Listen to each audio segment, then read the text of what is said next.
It was Monday morning. The team was ready to work, but somehow, nothing was moving.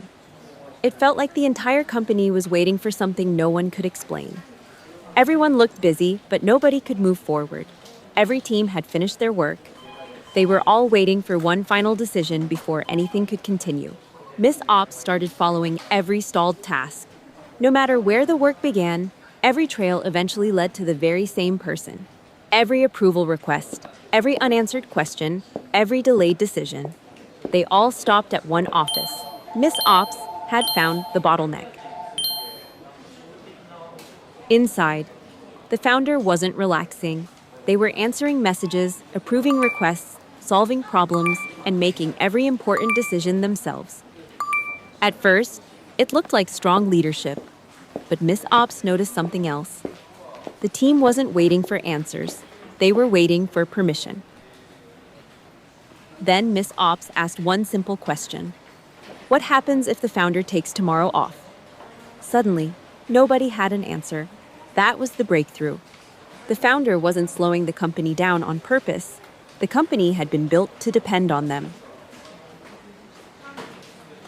The founder wasn't the problem.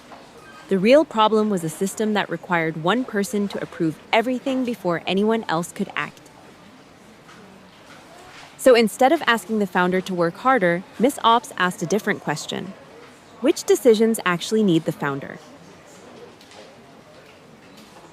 One by one, responsibilities moved to the people closest to the work. Decisions became faster, and the founder finally had room to think.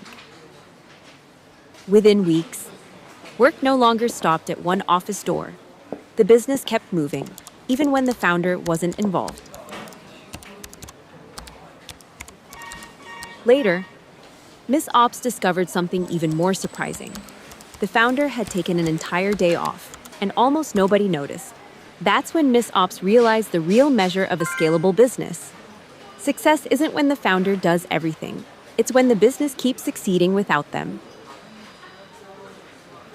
This founder summed it up perfectly. I thought I was protecting the business by staying involved in everything.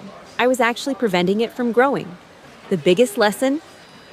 Great founders don't make every decision. They build systems that help great decisions happen, even when they're not in the room. Think of your business like an airport. Planes don't wait for the airport manager before every takeoff.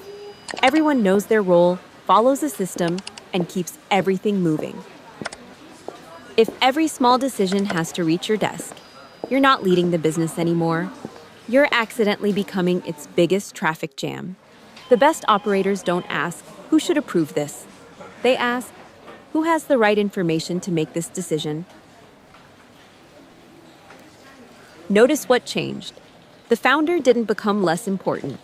They simply stopped becoming the answer to every question.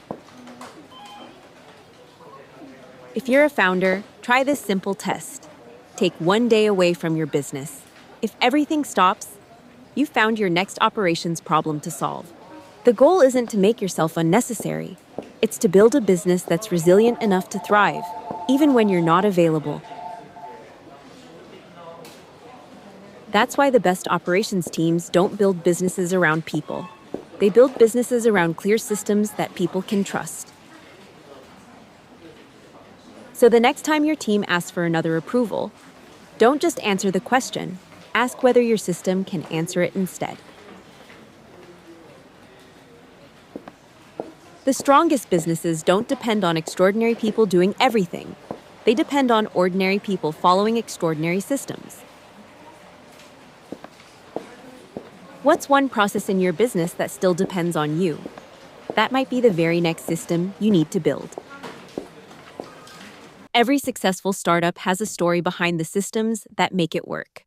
Join Miss Operations next time as we uncover another real business lesson hidden inside a startup story.